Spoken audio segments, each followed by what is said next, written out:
The Omicron variant continues to surge throughout the country.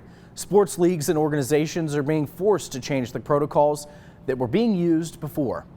Your newsroom's Justin Helms files this report on the COVID cancellations. This semester, our athletic department has had to cancel or postpone 2 at-home sporting events. The home swim and dive meet, which would have taken place last week, and the women's tennis match against Jacksonville State, staged for this past weekend, was pushed back to March.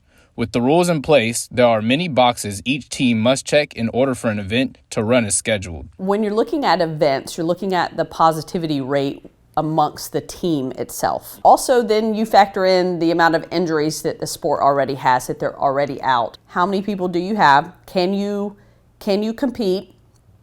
Can you compete safely for the student athletes too, right? The swim and dive meet has been the only event canceled due to a safe number of student athletes not being able to compete. It takes coaches, administrators, and health professionals combined to make a decision to cancel an event. Protocols and guidelines are given to the athletic department from the NCAA and Sunbelt.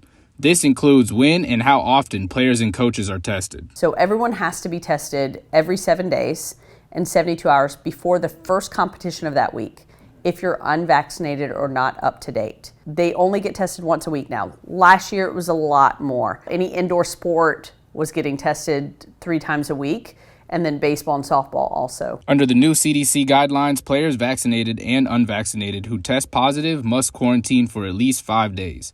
After the 5-day period, players proceed differently depending on their symptoms and level of severity. When they come out, they see a doctor to go over their symptoms, how they're feeling. They get an examination.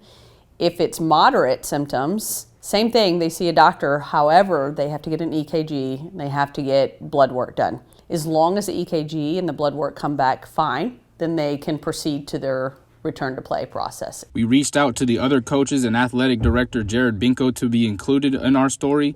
The athletic department declined to let anyone but Klaus comment. So amongst all the new rules and protocols, are there any new guidelines for fans attending events?